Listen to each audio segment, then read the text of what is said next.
Me da mucho gusto con los que no son de mi grupo y un cariño muy especial con todos los que hemos trabajado en este ciclo. Entonces me da mucho gusto porque son unos chicos muy hábiles, muy inteligentes y me da gusto porque espero que sigan así. Bueno, entonces desde que Röntgen descubrió los rayos X hasta la actualidad, entonces nosotros vamos a tener grandes cambios.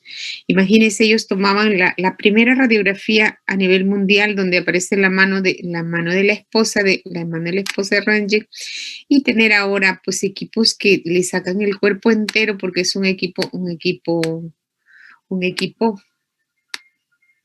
de los actuales que todo lo ve, incluso le puede sacar un equipo a cuerpo entero, que es una maravilla. Entonces, actualmente en los cambios y nosotros dependemos mucho de la tecnología, ¿sí? Entonces, nosotros tenemos, ahora sí, ¿estamos bien? ¿Sí? ¿Se ve? Sí, doctora. Sí. Entonces, los cambios enormes desde esa manito toda, que es la primera placa, tener una mano de cuerpo entero, que hasta los zapatos salen, ¿no? Los arcos Sensei, que ahora son una maravilla, 2, 3, 4, 5 pantallas, es una bendición. Y ecógrafo, pues ecógrafo tenemos en cantidades chiquitos, medianitos, grandes, grandotes, que son una maravilla.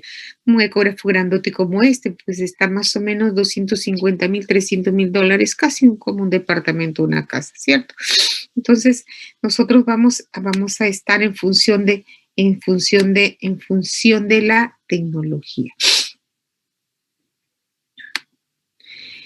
Cuando nosotros hablamos de rayos X, se les debe quedar bien grabadito en la cabeza la definición de rayos X. Ondas electromagnéticas con una longitud de onda muy corta. Para mí es más fácil decirle 0.5 o 1.2 Armstrong, que equivale a 10 a la menos 8, 10 a la menos 17 más o menos. Tienen que también entrar en su cabecita que estas imágenes, el rayos X, esta onda, está dentro de las ondas del resto, ondas de radio, ondas de televisión, ondas microondas, la luz visible, ultravioleta. El único más pequeñito que tiene una longitud más corta son los rayos gamma. El otro detalle es que dice que este rayos X, a diferencia del el rayo gamma se produce en el núcleo. El rayos X se produce fuera del núcleo. Eso es el otro detalle, ¿no? Luego nosotros vamos a tener ¿qué es el rayos X? ¿Dónde se va a producir? En un tubo de rayos X que está compuesto, es la mesa rayos X, ahí este redondito es el tubo. Si nosotros le quitamos todos los filtros y todo, vamos a mirar eso. Entonces nosotros vamos a tener que le quitamos todo el colimador y todo, y vamos a ver el tubo forrado de plomo, y luego le quitamos el plomo y nos quedamos con el cátodo y el ánodo.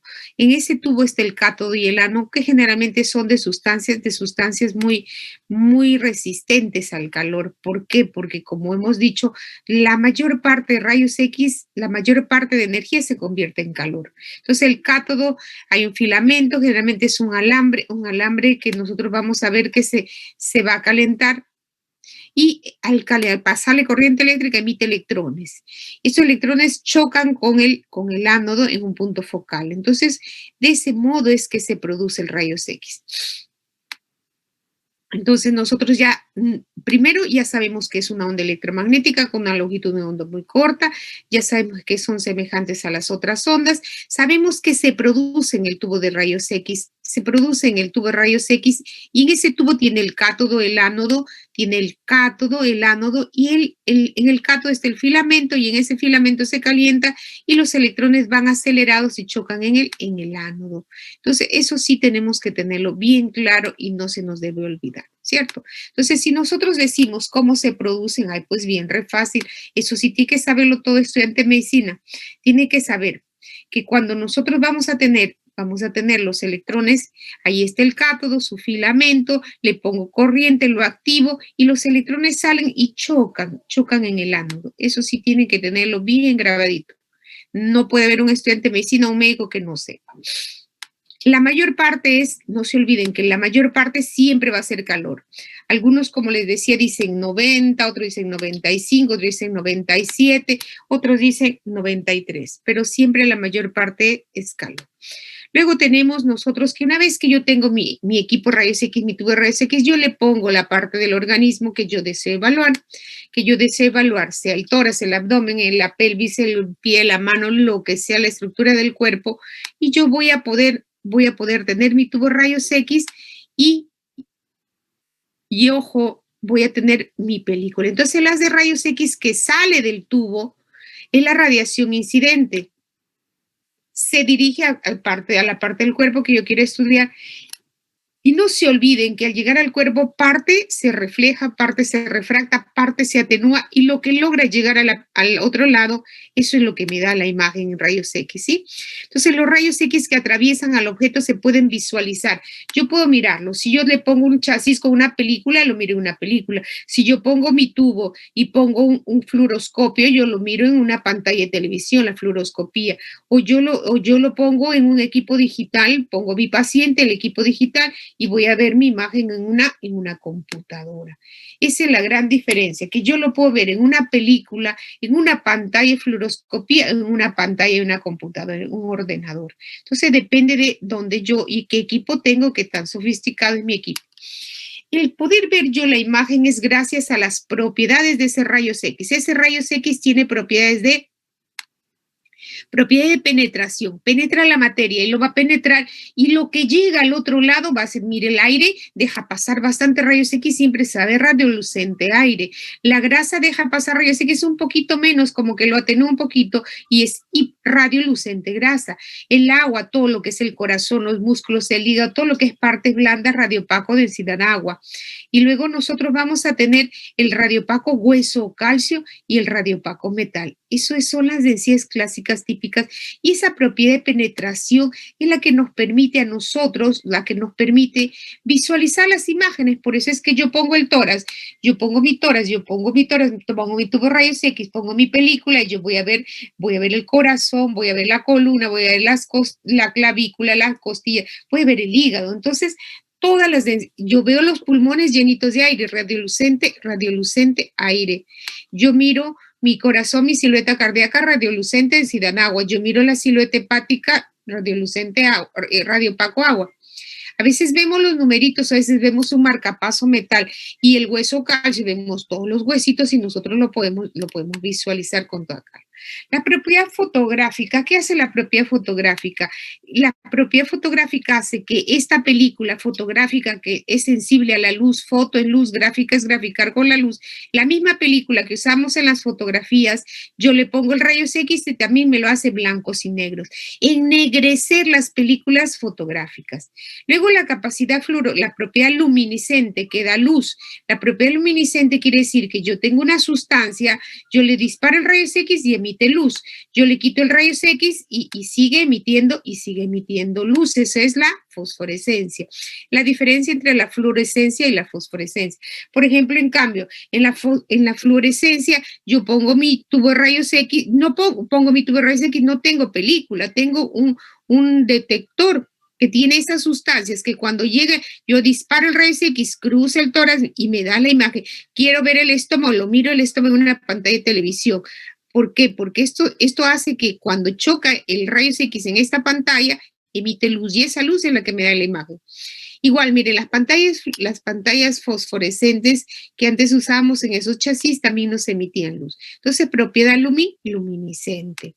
Luego, la otra propiedad de los rayos X es la propiedad ionizante y es lo que lo hace malo al rayos X. El único defectito que tiene es que es ionizante y esa propiedad ionizante no es buena.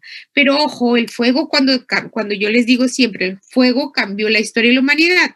Si lo usamos bien, pues caramba, el hombre ya podía guardar su carne, ya podía asarla, ya podía quemar, ya podía desinfectar, cantidad de cosas, le cambió la vida. Igual, nos cambió la vida el rayo X. Si lo sabemos usar, no tenemos problema.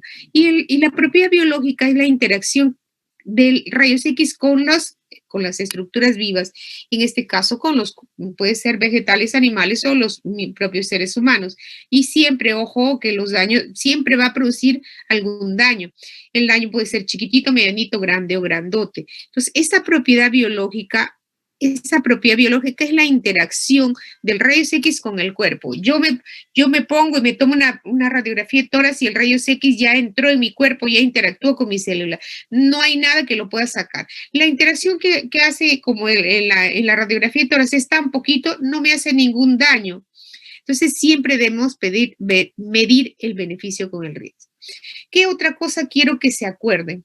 Quiero que se acuerden que, ojo, cuando nosotros hablamos de rayos X de esa propiedad ionizante, hablamos de efectos estocásticos o aleatorios. Quiere decir que yo voy a tener la radiación ionizante y va a interactuar con la materia viva, pero puede o no producirse alteraciones o pueden no producirse modificaciones en el cuerpo.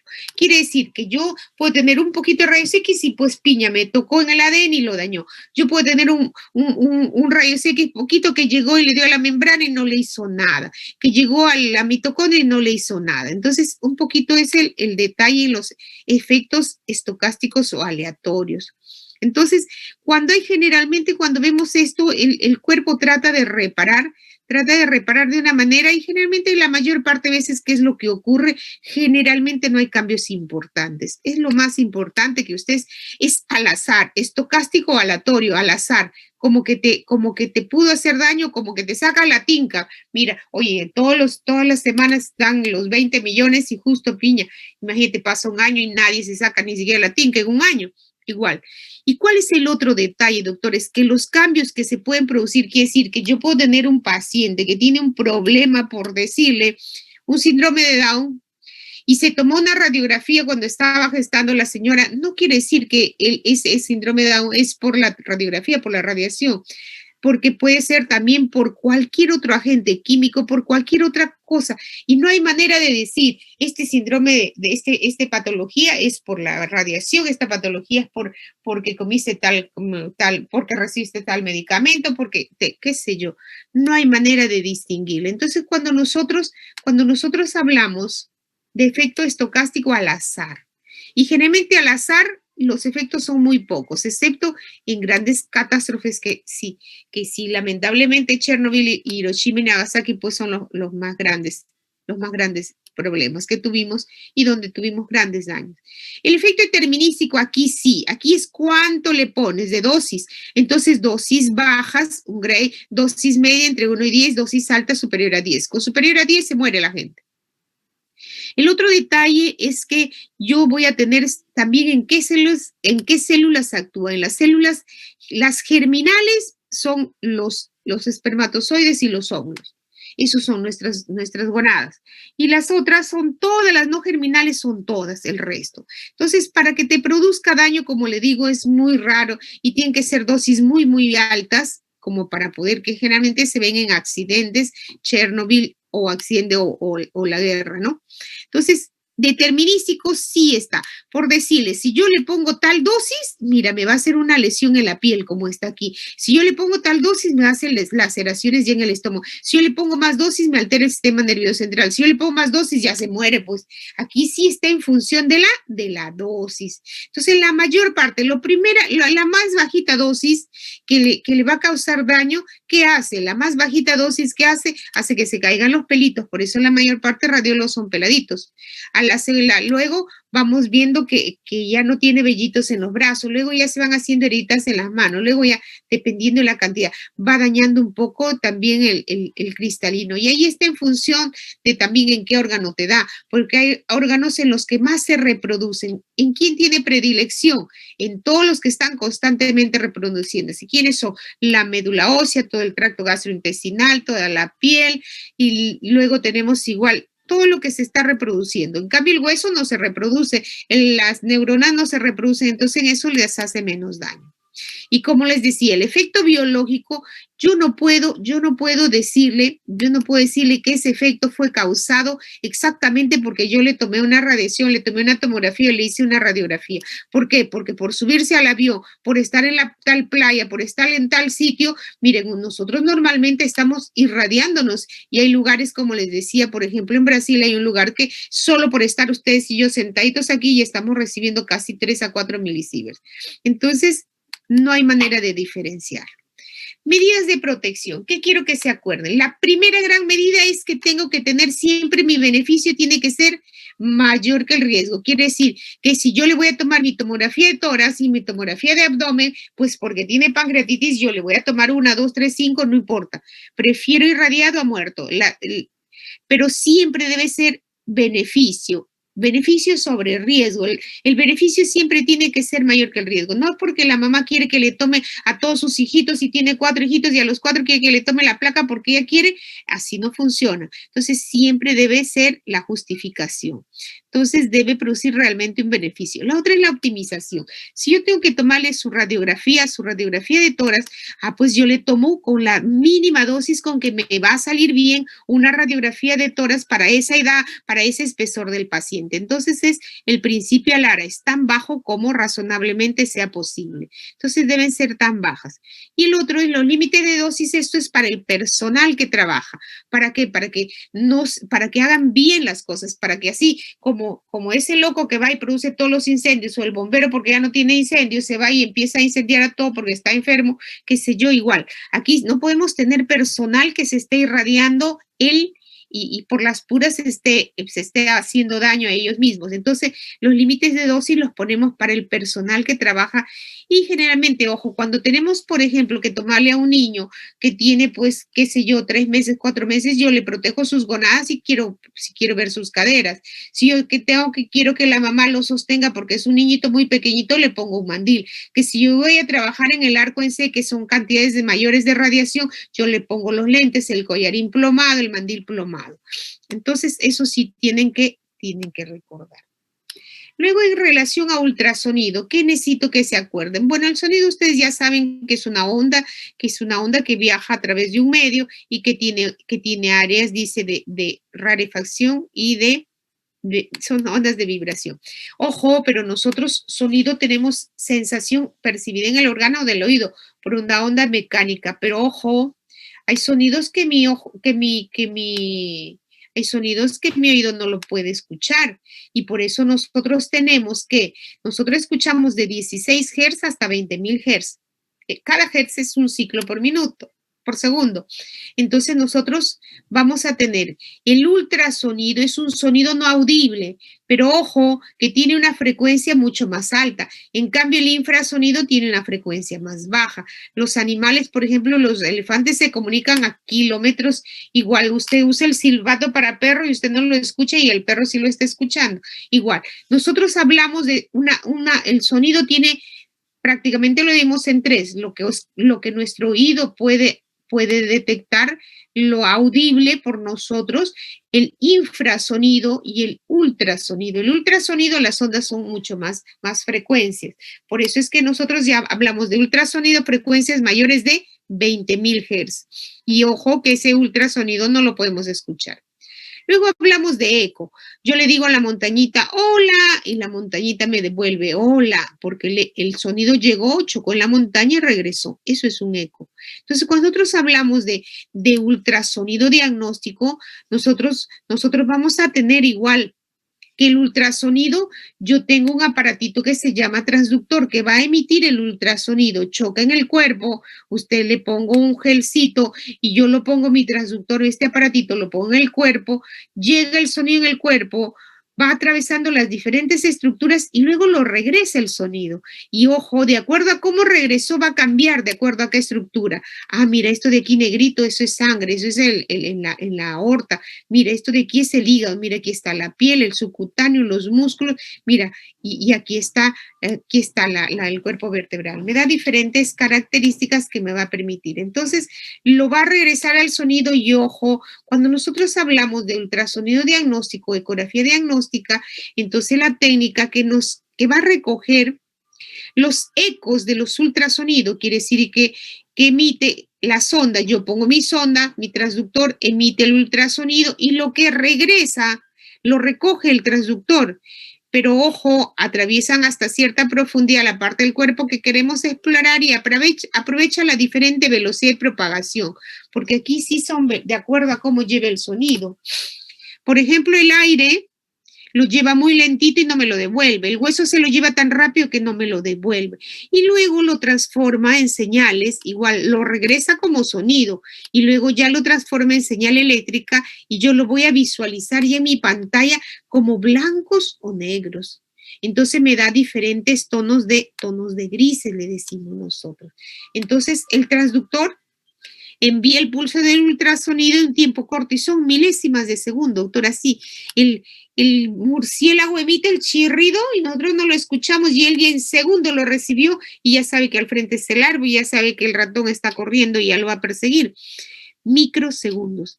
Entonces chocan los diferentes tejidos, se refleja, vuelven y ahí sí que vuelve, se llaman ecos hacia el transductor. Los envía al procesador, que es una computadora, y me genera la imagen ecográfica en tiempo real. Yo voy a ver cómo se mueve el corazón, yo voy a ver cómo se mueve el bracito del niño, etcétera. ¿Cómo es que obtengo esta imagen? Esta imagen me forma igual una matriz en cuadraditos, dependiendo cuántos cuadraditos me pone, cada igual, y me da tonos de grises de acuerdo a lo que regresó. Y entonces nosotros vamos a tener que el transductor emite el sonido, lo recibe el güey y al emite el sonido y también lo recibe. Y luego me lo pasa a un ordenador y me da tonos de blancos y negros de acuerdo a cómo regresó. Entonces, cuando hablamos de ultrasonido, mientras que en rayos X hablamos de radio opaco metal, radio opaco hueso calcio, radio opaco partes blandas o densidad agua, radiolucente grasa, radiolucente aire, acá nosotros hablamos de eco, porque lo que hablamos de eco. An quiere decir sin ecos. Entonces anecogénico, el sonido se lo lleva se lo lleva el agua, se lo lleva el sonido y no me lo regresa, sin ecos. Y por eso es que nadie le gana a la ecografía para diferenciar sólidos de líquidos.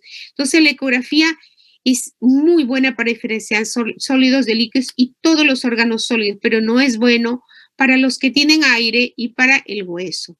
Entonces, ojo, mientras cuando yo emito el sonido llega, y aquí por ejemplo se lo llevó todo, no me lo regresó, yo lo veo negrito, negritos anecogénico, esta imagen redondita negrita, eso es un quiste. En cambio, cuando me regresa un tono gris, me regresa el eco, pero lo veo más, miren, lo veo más oscurito que el hígado normal, hipoecogénico. Y cuando me regresa bastante sonido, se ve blanco, entonces hablamos de hiperecogénico o hiperecoico. Y cuando tiene la misma imagen que el hígado, solo que la línea negra me ayuda a diferenciarlo, hablamos de isoecogénico. Entonces, eso está en función de qué tanta reflexión del sonido hay. Aquí en el hiperecogénico el sonido regresa bastante, por eso se ve bien blanco, hiperecogénico. En el hipoecogénico no se ve tan blanco, se ve un tono gris. Entonces nosotros vamos a poder mirar y hablar ese lenguaje. En segundo, si yo sé mi normal, yo sé mi hígado normal, entonces yo pongo mi traductor, veo una imagen negra, anecoica, con refuerzo acústico, entonces eso es un quiste. Yo, mira, pongo mi transductor y veo que hay una imagen que parece medio líquido, pero tiene unas cosas blancas dentro y tiene fiebre, esto es un absceso. Miren, en cambio este es hipo, esto es sólido, más negrito que el hígado, pero es sólido, no es líquido. Entonces esas son metástasis. En cambio mira, esto de aquí es bien blanquito, hiperecogénico, más blanco que el hígado. Entonces esto puede ser un hemangioma, también puede ser una metástasis. Hiperecogénica, hipoecogénica, anecogénica con ecos densos. Entonces, miren que en segundos yo puedo hacer el diagnóstico. El otro detalle de ultrasonido que tenemos que recordar son las frecuencias, más o menos entre 2 y 15. Le cuento que algunos en investigación usan hasta 50 MHz. ¿Qué quiero que se les quede grabado en su disco duro de la frecuencia? Que nosotros vamos a trabajar con la frecuencia. ¿Qué es la frecuencia? ¿Cuántas onditas hay en el tiempo? Mientras más onditas, más frecuencia. Mientras menos onditas, menos frecuencia. Entonces, quiere decir que mientras más frecuencia hay, les cuento que la resolución es muchísimo mejor. Pero ojo, mientras más alta, yo tengo más resolución, pero mi haz de sonido no entra mucho. Entonces, estos de alta solo lo uso para las superficies, para ver mama, tiroides, para ver partes blandas, músculos, tendones, Pero en cambio la otra si yo veo el hígado, el vaso, la vesícula, todas las vías biliares, etcétera. Entonces, de acuerdo a la frecuencia, así como cuando ustedes compran HP, Epson, igualito, cada equipo, cada marca de equipo va a tener igual sus propias frecuencias de 2 a 5, de 5 a 8, de 6 a 13, etcétera, ¿no? Pero no se olviden que la frecuencia es inversa a la profundidad. Mientras más frecuencia, menos profundidad. Mientras menos frecuencia, más profundidad. Eso quiero que se acuerden. Entonces, la velocidad de propagación, miren, el sonido se lo lleva muy rápido el hueso y muy poquito sonido, muy poquito sonido, muy poquito sonido, muy poquito sonido me devuelve el aire. Entonces, el aire y el hueso no son buenos para la ecografía, ¿sí? No son buenos. Miren, nosotros generalmente trabajamos, por favor, denme un minutito. Airita linda, preciosa, estoy en clase, ¿te llamo? ¿Te llamo después? Miren, entonces, ¿qué quiero que vean? Para que nosotros trabajamos casi la mayor parte de veces con tres. Trabajamos con un convexo, un lineal y un intracavitario. Pero miren, hay cantidad de transductores y estos ojos son los que emiten y reciben el sonido. No solo lo emite, también lo recibe. Emite el sonido, atraviesa el cuerpo, lo recibe el sonido y lo pasa al computador. Ojo, yo puedo tener endoscópicos, yo puedo tener para mano, para dedo, para uña, de acuerdo, para pediátricos con chiquititos, porque imagínense, los niñitos son pequeñitos. ¿Qué es lo que quiero que se acuerden de los transductores? Este lineal tiene alta frecuencia, por lo tanto, como tiene alta frecuencia y como es lineal, me da un cuadradito. Y como me da un cuadradito, a este lo uso para ver el tendón, qué bonito se ve el tendón, todo lo que es piel, subcutáneo, músculos, tendones, músculo esquelético, para ver mama, tiroides, testículo, etcétera. Este otro es un sectorial, como si fuera un puntito con un abanico, y este lo uso para ecocardio, si yo veo el corazón y veo sus 4 cámaras. Este convexo, este es nuestro de batalla, este lo vemos para todo. El hígado, la vesícula, el páncreas, el vaso, los riñones. Miren, esto de aquí es el páncreas, y este aquí es la vena porta, y este aquí es la aorta, ¿sí? Y este de aquí es la vena cava.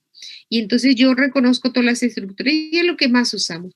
El intracavitario puede tener dos prácticamente transductores, uno en curva en la puntita y otro acá al costadito, para la próstata al costadito y para la intravaginal cuando necesitamos para las pacientes. Entonces, cada uno con su formato, si es como un ángulo, si es como un trapecio, para que lo usan cada uno. Y las frecuencias, como les digo, generalmente estos son con frecuencias más altas, el intracavitario y el de partes blandas, ¿no?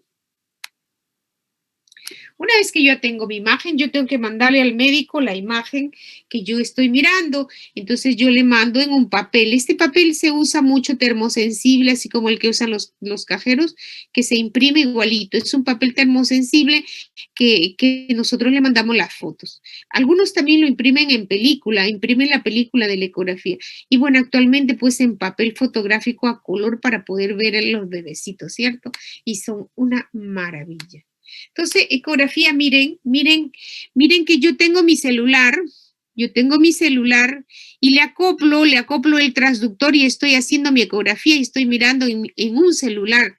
La tecnología ha cambiado tanto, doctores. Tienes un equipito de $5,000 que te hace Doppler a color, como tienes un equipo de pues $250,000. Entonces depende, 5, 10, 15, 20, depende la marca y depende qué software trae. Si es cardiológico, si es para ginecología, si es para hacer 3D, etcétera. Si te trae 1, 2, 3 traductores, si te trae 4, si te trae el volumétrico, miren, este trae un gordo bien grande que es para ver a los bebecitos en 3D.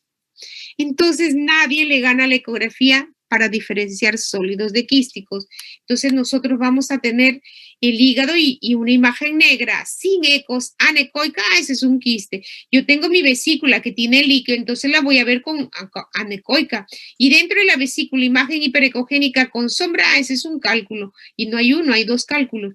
Yo pongo en segundos mi transductor y yo veo el riñón. Y yo veo el riñón que no está normal, está acumulado de orina. Y la orina también se viene hacia el uréter. Entonces de repente hay por ahí un cálculo, ¿cierto? En segundos yo miro mi vesícula con el barro y en segundo miro imagen hiperecogénica con sombra. Ah, ese es el cálculo. El cálculo de la vesícula y el barro biliar. Yo en segundo miro mi páncreas, que acá está blanco y aquí tiene una bola negra, y en segundo sé que tiene un cáncer de cabeza de páncreas. En cambio aquí yo lo mido el diámetro antero-posterior del tórax y yo mido el diámetro transverso y el diámetro antero-posterior. Y ojo, en segundos yo pongo mi traductor y yo veo que mi paciente que venía con matidez desplazable, yo pongo y tiene líquido libre, el hígado está pequeñito con bordes romos y bueno, pues es una cirrosis hepática, ¿cierto? Esta es una tiroides muy bonita, faltaran los de los tendones. Y estas son las volumétricas, doctores. Esto es lo que hacen los ginecólogos actualmente y lo hacen, ¿no? Como dice, doctor, ¿se parece a mí o se parece al vecino, no? Y nosotros tenemos imágenes intraútero de quién le ha sacado la nariz al papá o la mamá, quién le ha sacado los labios, las cejas y todo, ¿no? Que se está sonriendo, que está durmiendo, lo vemos cuando bosteza. Es una maravilla, es algo precioso, doctores, ver ustedes van a ser padres y ver a sus hijos así es una maravilla. Mira cómo bosteza, mira a veces cómo te sonríe, cómo se sonríe. Es una maravilla. Ecografía 3D. La otra cosa en ecografía es ecografía Doppler. El Doppler es cuando yo miro, yo puedo hacer la ecografía en blanco y negro sin Doppler y yo puedo mirar la pared de la arteria y puedo ver que mi arteria tiene unas cositas blancas que son calcificaciones. Y yo puedo ver que aquí ya tienes el complejo íntima media y yo veo que hay unas capitas y unas cositas ahí que pueden ser trombos. Entonces, Doppler es ecografía de algo que está en movimiento. ¿Con qué trabaja? Con los eritrocitos. Y yo puedo tener a color y le pongo, y veo la arteria y veo que efectivamente ahí están las placas de ateromas y tiene placas blandas. El Doppler entonces nos da si hay o no hay vascularidad y nos da tres formas. Yo pongo mi traductor y veo la carótida y veo la yugular. Yo pongo mi traductor y veo la arteria y la vena ilíaca. Yo pongo arteria y vena. En cambio, igual en el riñón yo veo los vasos más pequeñitos. A eso le llaman el Power Doppler, que aquí ya no, aquí sí puedo medir velocidades. Aquí no, aquí solo veo si hay o no hay vascularidad. Y ya cuando mido, voy a ver unos piquitos, entonces ya me da velocidades de medida, ¿no? Entonces, ¿cuáles son las grandes ventajas de la ecografía? Que no usa radiación ionizante, que es la más grande de las ventajas, está disponible, es económica, no expone a los pacientes a la radiación. ¿Cuál es la desventaja? Operador dependiente, depende quién lo hace. Puedes tener el ecógrafo de $250,000 y pones a un inútil a hacer la ecografía y no te va a ver. Ahí está el cálculo que se rete y no lo ve. Entonces, eso es lo que quiere decir de operador dependiente. No puede ver todo el cuerpo. Generalmente hemos dicho que todo lo que tiene aire no lo ve, el pulmón no lo ve, los huesos no lo ven. No ve aire, no ve hueso. Y cuando son pacientes que pesan 150 kilos muy obesos, no los ve. La ecografía tiene mucha limitación. Tomografía. Igual nosotros vamos a tener más o menos igual. Ecografía aparece en la época del 70 también. En el 71 nosotros estaba trabajando, es un ingeniero electrónico, y estaba trabajando en una disquera, en la disquera EMI, y luego descubre la tomografía, ¿no? Entonces, por eso es que en honor a él lleva su nombre Hansfield, los coeficientes de atenuación. Entonces aparece la tomografía. Y estos son los equipos de tomografía, son enormes, esto pesa como no sé cuántas toneladas. Por eso es que esto jamás va a ser portátil. Yo tengo una mesa que entra y sale. Yo tengo el aparato, el gantry, que es enorme. Dependiendo de la marca, los modelos, dependiendo cuánto se inclina, cuántos grados se mueve, cuántos grados no se mueve, etc. ¿Qué hace la ecografía? Perdón, la tomografía. Tomo es corte, grafía es graficar por medio de cortes, computar es a través de un ordenador. Entonces la tomografía es un método diagnóstico en que se emite rayos X alrededor del cuerpo y la recepción de la señal en detectores especiales permite obtener imágenes de las estructuras por planos. Entonces va dando la vuelta, dando plan y me va viendo en diferentes planos. El tubo gira alrededor, da la vuelta alrededor del paciente, ¿sí? parte de la radiación se pierde, otra parte penetra al organismo. Y nosotros vamos a tener que, como cada sustancia, como cada estructura del cuerpo tienen diferentes números de atenuación, diferente forma, entonces van a tener que lograr hacer como cuando ustedes juegan el sudoku y que coincidan todos los números, igualito tiene que hacer acá. Entonces los rayos X atraviesan el cuerpo, inciden en detectores. Todo este redondo grande se llama gantry, todo este redondo, este de aquí es el gantry, aquí está el tubo de rayos X que da la vuelta, aquí están los detectores en todos los 360 grados, aquí está toda la información, aquí tenemos nosotros que va a dar la vuelta y hay un sistema, una computadora interna ahí que también me recepciona. Entonces nosotros vamos a tener, si yo le quito esa carcasa, vemos los detectores son esos metalcitos y aparentemente nosotros vamos a tener que eso va a detener el rayos X, ¿cierto? Entonces, cuando da la vuelta el cuerpo, cuando da la vuelta el tubo alrededor del cuerpo, lo va atravesando y esto va detectando. Al otro lado, va detectando el otro lado. Entonces, nosotros vamos a tener que luego esas señales que se van a originar en el detector van a ser, mientras más señal, se va a ver más, mientras menos señal, menos, ¿no? Y luego yo lo voy a poner en una computadora. ¿Qué hace la computadora? La computadora hace esto, doctores, lo divide en cuadraditos, así, múltiples voxeles, pero ojo, si fueran planos, dos planos X y Y sería píxel, pero como corta un espesor se habla de voxel. A cada voxel le corresponde un valor numérico. Entonces nosotros vamos a tener que después a cada número le asigna un color. ¿Sí? Le asigna un color. Entonces, porque cuando me sale el cuadrito, me sale purito números. Y como cuando ustedes juegan el sudoku y ustedes rellenan todo el cuadrado y van viendo cuánto sale, recién aquí también es lo mismo. La computadora va rellenando y no puede ponernos a nosotros números 31, 32, 33, no. Tiene que ponernos a nosotros colores. Entonces, cuando ya nosotros miramos los colores, entonces ya sabemos que esto es el hígado, ¿sí? Entonces, es lo que hace. La computadora al final es la que reconstruye de acuerdo a los números. Y ojo, como Hansfield fue el que lo descubrió, nosotros hablamos de que tiene una escala de Hansfield de acuerdo a la densidad de la estructura. Esta escala es importantísima, doctor, es una de las grandes ventajas que tiene la tomografía y quiero que se lo graben bien en su disco duro, porque muchas veces les preguntamos en el examen, si yo tengo un paciente que yo le tengo un nódulo en el pulmón, yo le tomo la ecografía, la tomografía y me dice 10, 15, ¿qué es? Líquido. Y si es líquido, entonces un quiste. Y si el líquido con un nivel hidroaéreo, pues es un absceso. Pero si yo veo que tiene en el tórax una imagen que dice menos 100, también es una grasa, ¿no? Entonces, igual, nosotros vamos a tener que recordar que nosotros vamos a tener 2000, incluso hasta 2500 tonos de grises y vamos a tener, ojo, el agua en el centro. Entonces, cuando yo quiero ver hueso, le digo más 1000. Cuando quiero ver aire, menos 1000. Estamos. Y ojo, en la grasa es menos 100 más o menos. Partes blandas 20-60, la sangre 30-80 y etcétera, ¿cierto?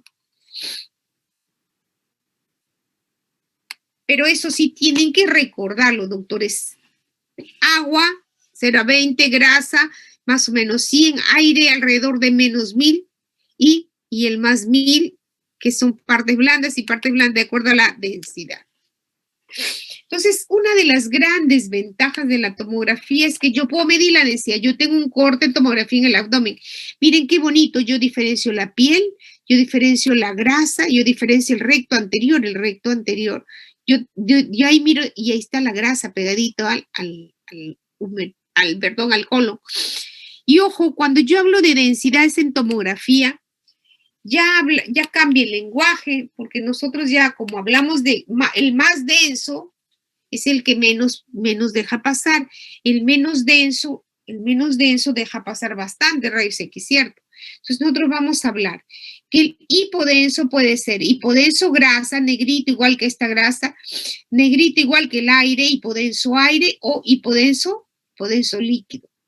Entonces, cuando hablamos nosotros en tomografía ya no hablamos de radiolucente calcio, radiolucente parte blanda, radiolucente agua o radiolucente aire o radiolucente grasa, radiopaco agua, sino hablamos de densidades, hipodenso, hipodenso lo negro, hiperdenso lo blanco.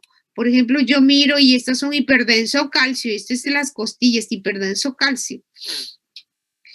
Entonces vamos a hablar de hipodenso líquido, lo que hay en la vesícula, hipodenso aire, hipodenso grasa, que es lo que está debajo de la piel. Entonces, miren, en la piel es la línea blanquita y el hipodenso grasa siempre el subcutáneo se hace saber bien bonito, ¿cierto? ¿Qué otro detalle quiero que se acuerden en tomografía? Las ventanas. ¿Qué son las ventanas?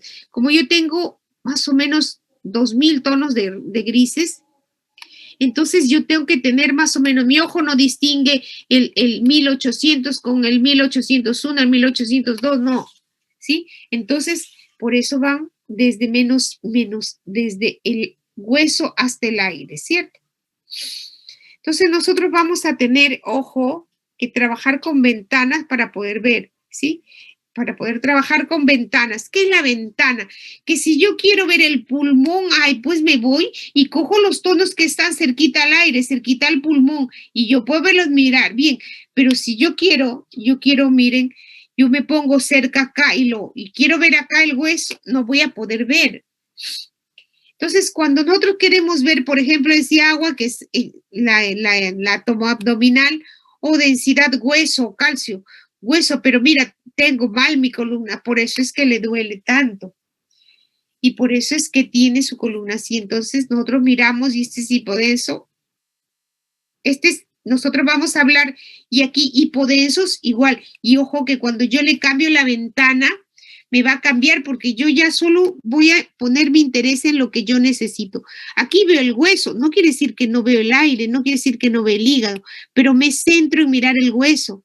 En cambio aquí yo veo, mira, el riñón y tiene un quiste. Ah, es un hipodenso con líquido, es el riñón. Tiene un quiste. Mira el pulmón. Como ustedes ya saben leer pulmón, ya saben leer tórax, mira, aquí hay una línea, y acá hay negro, sin vasitos. ¿Qué es esto? ¿Cómo se llama eso? Neumotórax, perfecto. Entonces, si yo quiero mirar, por ejemplo, se cayó el paciente del segundo piso, el tercer piso, y yo le pido la tomografía de cerebro, pues me da la tomografía de cerebro, pero ojo, me da también la ventana para hueso, ¿sí? ¿Eso qué quiere decir? Que aquí yo solo miro el hueso, yo ya no veo el encéfalo, ya no veo el cerebro. En cambio aquí veo el cerebro y no veo el hueso, y en cambio aquí veo el hueso. Igual yo miro lo normal y miro lo patológico. Entonces nosotros vamos a poder caracterizar mejor, porque de repente aquí hay un nódulo chiquitito y yo no lo estoy viendo, pero si yo le pongo la ventana para pulmón, pues ahí sí lo voy a ver. Se me puede confundir. Es muy importante siempre, por eso es tener las dos, y siempre nosotros pedimos tomografía de tórax y nos mandan la tomografía de tórax con ventana para mediastina y nos mandan con ventana para pulmón. Entonces si yo pido tomografía cerebral simple y no le pido que me den ventana hueso, solo me mandan la cerebral simple. Si yo le pido con ventana para hueso, recién me mandan el hueso. Si no, el paciente se puede haber caído y puede estar la fractura por ahí y yo no la veo porque no lo distingo en la toma. Actualmente nosotros en tomografía tenemos lo que le llamamos el 3D. El 3D es como cuando Néter nos pinta, qué bonito nos da las imágenes de Néter, ¿no? Entonces, miren ustedes, pues ahora todos los traumatólogos usan el 3D porque mira qué bonita se ve la fractura. Y tú le das la vuelta y lo miras la fractura y sabes dónde vas a poner el clavo, tú sabes dónde va a operar. Miren el urólogo que el paciente hace infecciones a repetición y que tiene la eco, le dijeron un riñón chiquito y un riñón grande. Ah, entonces él dijo, qué raro. No, la eco. La tomo. Entonces la tomo, se llama el Uroten, le hacemos en 3D y nos da, miren qué bonito, efectivamente, este riñón está grande y el de abajo, el de acá está chiquitito, ¿no? Pero ojo, el de acá tiene doble uréter y están acodados los dos. Entonces le hablamos de acodadura. O incluso puedo ver, miren, las arterias, puedo mirarlas a través de la... Entonces nosotros cuando hablamos de tomografía, doctores, la ventaja tan grande es que, ojo, nos va a medir las densidades, nos va a dar en 3D y, ojo, puedo hacer también los estudios virtuales. Yo le tomo el tórax con cortes muy finitos, por ejemplo, las altas resoluciones del tórax, y luego yo le pongo un dispositivo ahí que viene en mi máquina, en mi equipo, y voy entrando y voy viajando a través de los bronquios, y voy viajando. Y eso se llama broncoscopía virtual, solo con las imágenes tomadas al través. Y yo puedo mirar todo el árbol bronquial. Aquí también nosotros hemos hecho una colonoscopía virtual, quiere decir que nosotros hemos entrado a través del colon y hemos podido visualizar todo el problema del colon. Y entonces nosotros miramos que dentro de la luz hay un redondito. Ah, ese de ahí es un pólipo, mira, tiene bordes bien bonitos, ahí tiene, es pólipo. Y eso es colonoscopia virtual. Actualmente se pide mucho y especialmente estamos hablando de las coronariografías. Miren qué bonito, nos da colores como el néter y nos dice cuál arteria es la que está alterada, qué es lo que ha pasado, y nos dice cuántas bypass hay que hacerle y nos dicen antes que le dé el infarto y se muere el corazón. Entonces nosotros le vamos a decir cuánto de calcio está ahí en su arteria, cuánto de centímetros está tapado y le vamos a poder evaluar y mirarle, ¿cierto? Entonces nos ayuda muchísimo las 3D. Las ventajas es rápida, actualmente los equipos, no respire, ya le hicieron el cuerpo entero. Nos dan gran detalle anatómico, pueden reconstruir también en volumétricas, en los diferentes planos, todo lo que son estadiajes, para todo lo que son tumoraciones, para colecciones, todo es mucho mejor. Y también me permite hacer drenajes, me permite hacer biopsias. ¿Cuál es la desventaja de la tomo? Que usa radiación ionizante. Siempre tiene un tubo de rayos X activo. Entonces nosotros vamos a tener que, ojo, el tubo va a girar alrededor, es radiación. Y ojo que los niveles de cantidad de radiación depende entre 1 y 10 milisieverts. El otro detalle es que el paciente tiene que estar quietito, no se mueva. Cuando viene así convulsionando, cuando viene de UCI o cuando viene, qué sé yo, no nos ayuda mucho. Hace cortes axiales, pero ojo que me reconstruye coronal y me reconstruye de diferentes formas. A pesar de todo, por ejemplo, el hacer este Uroten, este de aquí, coronariografía mínimo está pues sus 2.500, 3.000 soles, ¿no? Si yo le pido la broncoscopía o la colonoscopía virtual me cuesta 1.500. Si yo le pido nada más el Uroten con el 3D, más o menos esto me cuesta 1.200, dependiendo de donde estén, pero de todos modos todavía sigue siendo caro, ¿cierto? Para nuestro Perú todavía es un poquito caro. El otro detalle dice, a los niños no se les debe tomar. Efectivamente es mejor tomarles otro examen, pero a veces sí se necesita tomar la tomografía. Y entonces, ¿qué hacemos? Le tomamos con la mínima dosis, ¿cierto? El otro detalle, la gran desventaja, es que si el paciente es alérgico al contraste, ya fuimos ya. Ahí sí, si la persona es alérgica al estudio sin contraste, no me ayuda mucho. Bueno, resonancia magnética. ¿Qué quiero que se quede grabado en su disco duro de resonancia? Técnica de imágenes médicas que utiliza un campo magnético y las ondas de radiofrecuencia, le decimos, generadas por computadora para crear imágenes detalladas de los órganos y tejidos del cuerpo humano. Entonces nosotros vamos a tener los diferentes tipos de resonadores. Los grandes, los actuales que ya no son como un nicho, ¿no? Como te entras, parece que te están enterrando. Y los claustrofóbicos no entraban. Ay, sí les paguen nada, prefiero morirme, yo no entro ahí porque es como si fuera un redondo, una tumba enorme. Por eso le ponen lucecita de colores, le ponen figuritas bonitas. Para los claustrofóbicos ya hay los abiertos, a raíz de eso ya hicieron los resonadores abiertos. El detalle es cuando, igual, la tecnología, miren, incluso ahora, como tengo un paciente que necesito hacerle una resonancia magnética de columna y tengo que tenerlo acostado en esa mesa, dura 40 minutos. El paciente se mueve a cada rato, no puedo hacer el examen. Entonces, catastrófico, sí, pero me duele mi columna, ya no aguanto estar sentado así, tengo que moverme a un costado, tengo que moverme al otro, y no se puede. Ahora ya hay, por eso los resonadores con el paciente sentado.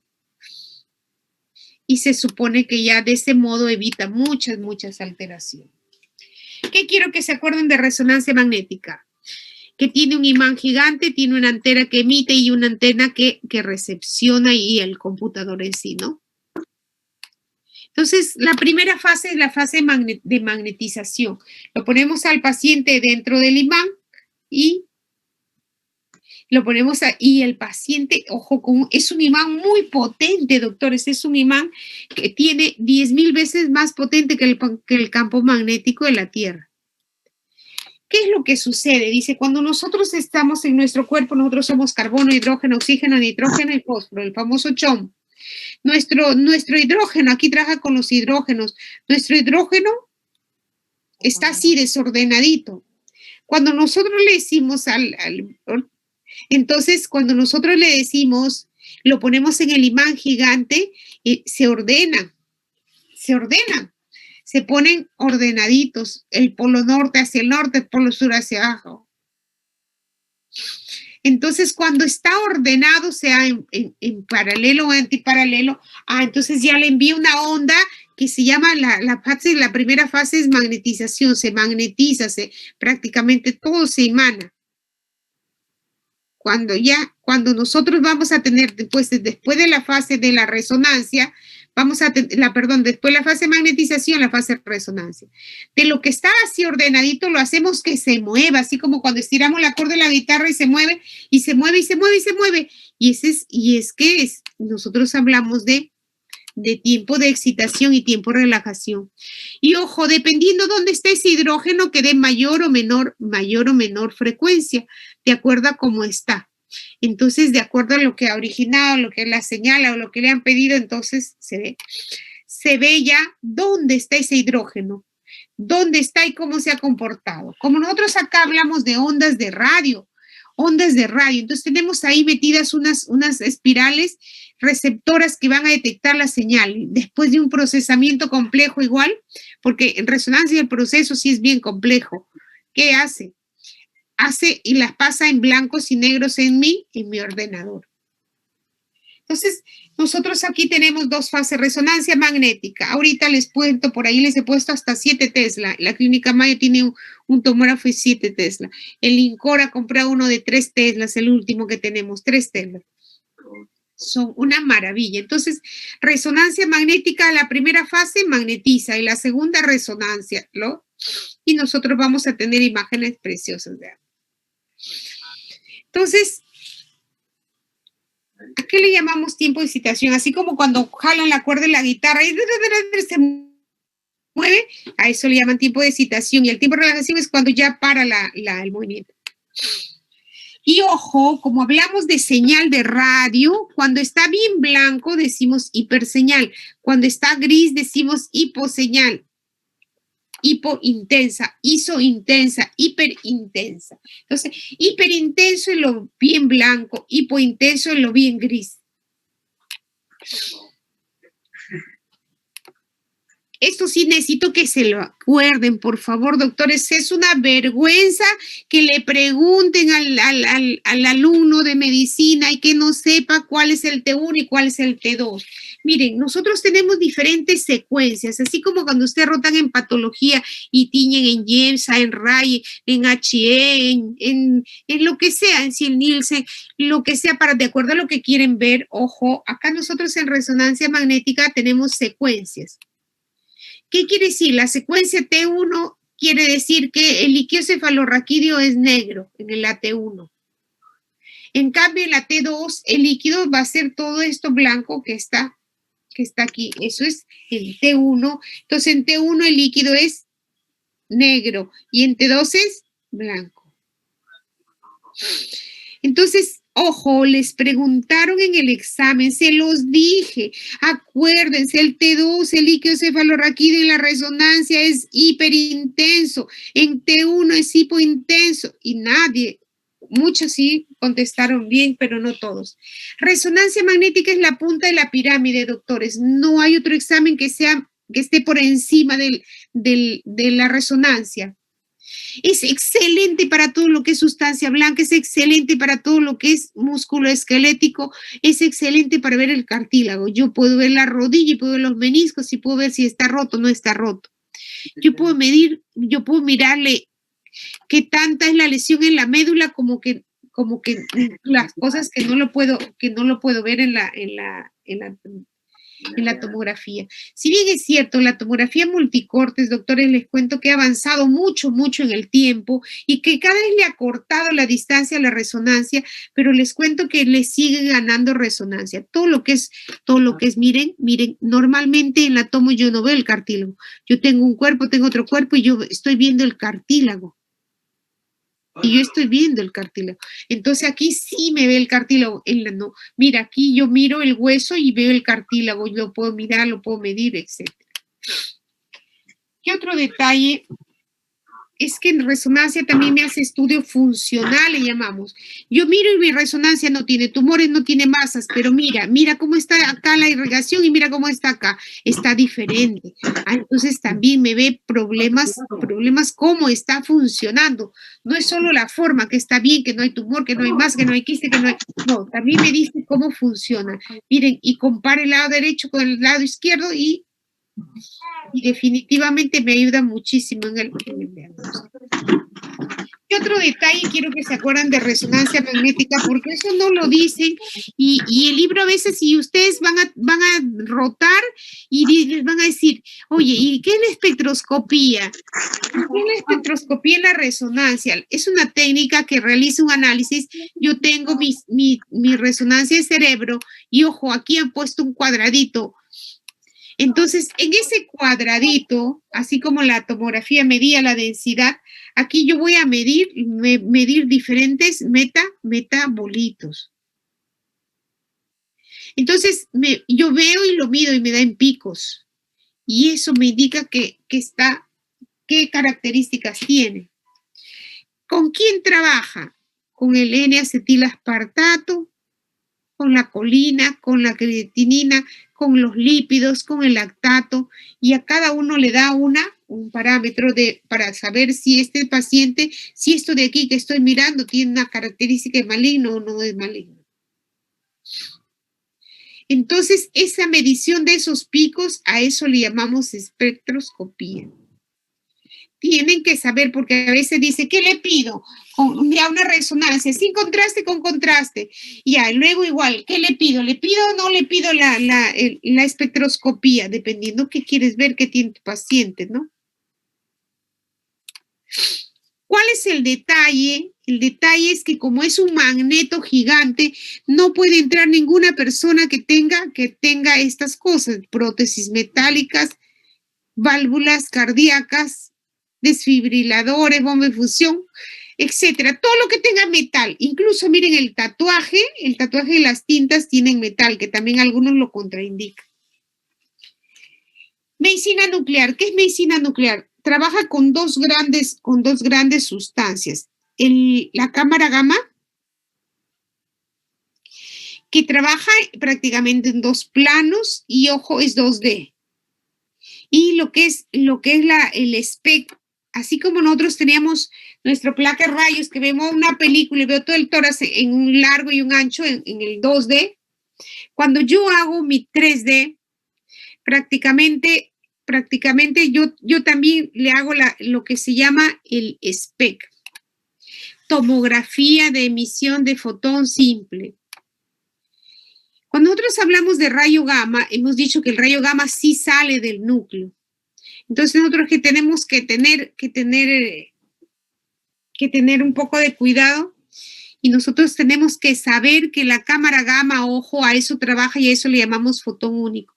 Pero cuando yo hablo de positrón, ya trabajo con emisión de positrones o de fotón doble, doble fotón. Entonces, ¿qué tenemos que recordar en medicina nuclear? En medicina nuclear, primeramente, miren, estos son los equipos antiguos. ¿Qué tenemos que recordar? Que yo le voy a inyectar o le voy a dar que tome una sustancia radioactiva y se va a ir, voy a esperar cierto tiempo y se va a ir a algunas sustancias más, otras menos, y me va a dibujar. Son puntitos, puntitos, puntitos, puntitos, puntitos que del centelleo que me van a dibujar el cuerpo. Y yo miro el cuerpo y veo los riñones que todavía tienen un poquito, veo la vejiga, veo, pero miren, yo veo esta rodilla de acá con la otra rodilla y esta rodilla con todo eso negro, eso es patológico. Ah, entonces eso de ahí debe ser una metástasis.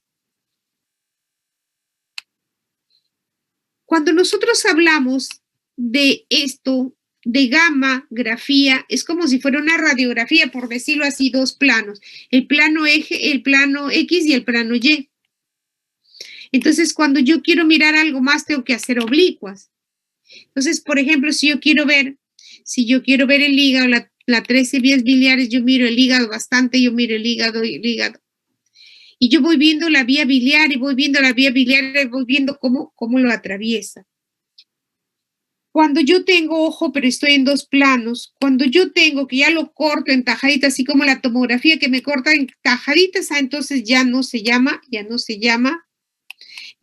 vamos a poder cortar en tajaditas y se llama TC de tomografía,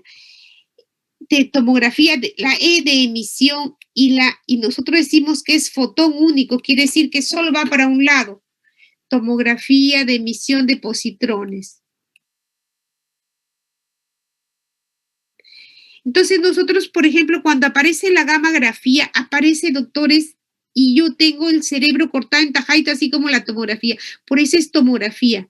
Pero ojo, todavía es un solo fotón. Entonces yo corto cerebro, miren, cerebro, yo corto corazón. Y ojo, yo voy evaluando y voy mirando qué zonas las que han captado más, qué zonas han captado menos, para definir la patología. Entonces aquí yo puedo tener un plano axial, un plano coronal, un plano sagital, igual que cuando recién lo quiero mandar. Entonces luego ya aparece la tomografía de emisión de positrones. Este ya no es un fotón único, es un fotón doble. La de emisión de positrones es más avanzada. ¿Cómo le hago yo? Le pongo a la glucosa, le pongo un flúor marcado y se llama la flúor desoxiglucosa. Entonces mi paciente viene, yo le inyecto o le doy que tome y luego pasan las horas y yo veo los puntitos que me dibujan el hígado, los puntitos que me dibujan el diafragma. Los puntitos que me dibujan todos, los brazos, las piernas, todo, pero como que se ve ahí. Y yo veo que esta vejiga es la vejiguita y yo veo que hay una bolita negra. Ah, este es el núcleo que ha captado. Pero ojo, como puedes ver, son puntitos nada más. Entonces, ¿qué hace? No exactamente dónde está, no sabe si es infrarrenal, suprarrenal, si está por encima del riñón, por debajo del riñón. Entonces se va a la tomo y en la tomo tampoco a veces nos puede ayudar. Entonces, como que era medio borrosito, entonces le sumaron la tomografía y se llama el famoso PET-CT, porque la tomografía viene en el equipo. Y nosotros vemos que esta primera parte hace la parte de medicina nuclear y esta otra parte hace lo de gamma. Lo del positrón. Entonces nosotros vamos a tener ya imágenes mucho más completas y voy a poder saber, si es un ganglio intercavo aórtico, míralo, ahí estaba, es un intercavo aórtico. Entonces nosotros, ojo, miren que se ve acá el PET-CT y se ve una parte que toma la parte del radionúclido y la otra parte que toma la parte convencional. Entonces nosotros miramos las imágenes, esto la tomo, esto es con la imagen que se dio dos para acá y dos. Miren, nosotros miramos que estas imágenes brillantitas son los ganglios que han captado. Y ojo que yo le tomo una tomografía y solo veo el ganglio y no sé si es metastásico o no, pero cuando yo le pongo esta sustancia radiactiva, yo lo veo que está captando y yo sé que eso es metastásico. El problema es que solo ve cuando los ganglios son más de, algunos dicen más de 10, otros dicen más de 7 y los nódulos igual más de 7. Entonces yo sumo las imágenes y ya sé en qué ganglio está. Entonces el PET-CT es igual, así como la resonancia magnética está en la puntita de la pirámide, el PET-CT en oncología le cambió la vida, porque miren, no, me dice que ya el tumor ha invadido todos los huesos, el tumor ha invadido acá, el tumor ya no solo está en la pierna, ya llegó a los ganglios del tórax y ya está en todos lados. Entonces me cambia el estadiaje. A la vez también me ayuda para evaluar.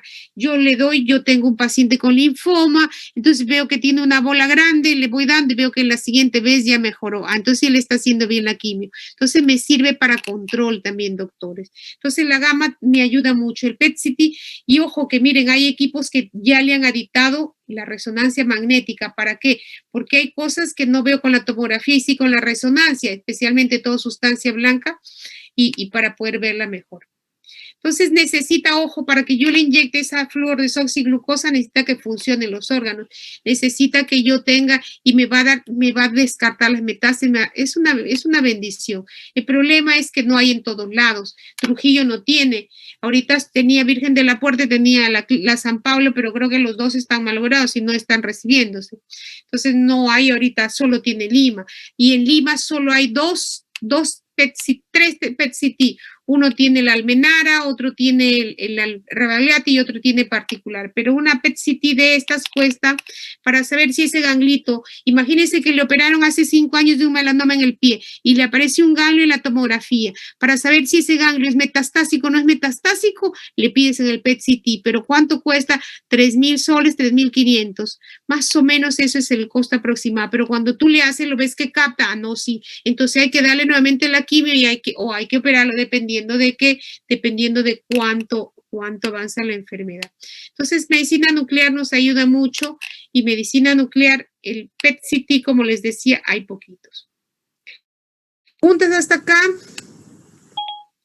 Yo estoy tratando de correr un poquito porque esto es lo que encontré.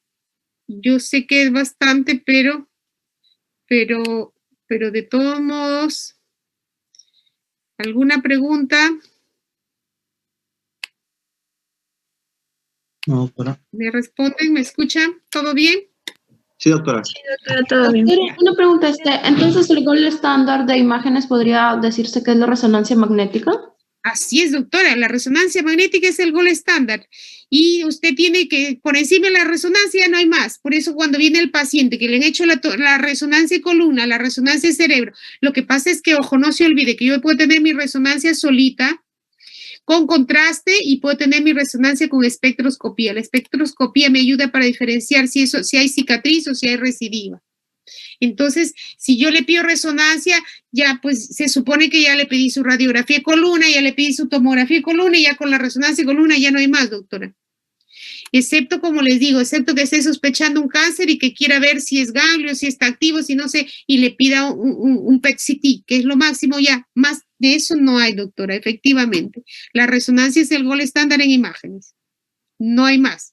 Lo que pasa es que hay más cositas, por ejemplo, en la resonancia, yo como le digo, le pido la espectroscopía, también le puedo pedir perfusión, le puedo pedir difusión, que me mide si hay sangre o no hay sangre, que lo usamos especialmente para descartar infartos, ¿no?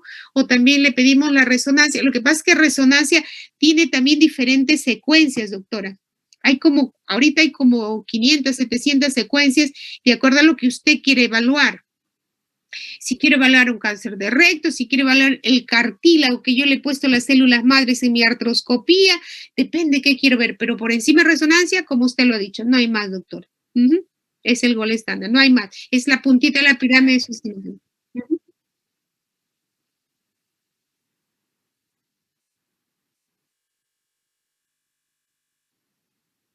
Como que es más difícil hacerla, ¿cierto? La resonancia tiene más tiempo, demora más tiempo, la resonancia. Le cuento que ahora con los equipos Con los equipos multicorte hay unos equipos, doctora, de tomografía que son una belleza. 258 cortes, 526 cortes que le hacen en unos respira y le sacaron todo el cuerpo, y como los voxeles son isométricos, o sea, todo por donde lo miras es el mismo tamaño, te da unos reconstructivos. Cada vez se ha acortado. Antiguamente, cuando recién empezó, la distancia entre la tomografía y la resonancia era muy marcada. La tomografía multicorte lo ha ido subiendo, subiendo, subiendo, subiendo. Cada vez la distancia es más corta entre tomografía y resonancia, multicorte, con tomografía multicorte y resonancia, pero le sigue ganando, doctora. La sustancia blanca no se ve la patología con tomografía, y yo le hago la resonancia y se ve. El cartílago yo no lo veo con tomografía y sí lo veo bien con resonancia. Hay lesiones que no las veo, doctora, con tomografía. Yo tengo un tumor cerebral, por ejemplo, un tumor nivel 1 que recién está empezando y no lo distingo con la tomografía, pero yo le hago la resonancia y ya veo signos de patología. Y así igual en el hígado, en diferentes estructuras, doctora, es así. Entonces, le sigue ganando, cada vez menos, porque usted ha visto que tomografía me da unas imágenes bien bonitas a colores que la resonancia recién está tratando, pero doctores, resonancia ahorita es una belleza, es una maravilla. Ahorita, por ejemplo, están tratando así como usted dice, porque te acuestas 40 minutos y tienes en un tambor todo, toca como un tractor que está ahí moviéndose, y es terrible. Las pacientes que entran a resonancia es catastrófico. Doctora, me duele mi columna, yo no aguanto. 10 minutos acosté y tengo que pararme, yo no puedo, me duele y me muevo y me dicen que ya lo malogré el examen, y pues entonces que me duerman, dice el paciente, ¿no? Es tedioso, es largo, suena, se escucha un ruido, como que alguien está con una comba y que te da un golpe, ¿no? Se escucha el ruido, que es terrible. Pero ahora hay unos equipos, doctora, están tratando de hacer lo mismo que han hecho en la tomografía, de hacerlo a colores, están tratando de ponerle igual a colores, están tratando de hacer la tractografía le llaman, así como usted sigue sus neuronitas, sigue los tractos motores, los tractos sensitivos desde la neurona que sale de arriba, lo está tratando de reconstruir, de tal modo que probablemente yo le calculo, pues será que en unos 5 o 10 años ya el tomógrafo sea, el resonador ya sea así, tan fácil de hacerlo como el no respire la tomografía, ¿no? O sea, es un poco de tecnología, doctora. Y usted viera los primeros tomógrafos, cómo han cambiado, los primeros resonadores a la actualidad, pues tiene una belleza de imágenes, ¿no? O sea, lo malo es que en esto sí vamos de la mano de la tecnología, así como si usted comparara pues sus primeros celulares tipo ladrillo a los celulares de ahora, ¿no? La tecnología cambió tanto que cada vez es mucho mayor, de tal modo que tienes mayor nitidez imágenes, tienes una maravilla, ¿no? Y cada vez sigue avanzando, doctora. ¿Más preguntas? ¿Estamos? ¿Me ven? Sí, doctora. ¿Sí están viendo la pantalla? ¿Sí? No, todavía, solamente usted. No se ve, doctora. A ver, ya, entonces ahora sí, vamos a empezar con la otra parte. La otra parte sí tienen que saberla sí o sí, doctores, por favor. Eso sí ya no se puede dar el lujo de decir ya no lo veo. Entonces nosotros vamos a tener que, esto sí o sí, porque eso es para eso están ustedes aquí, para eso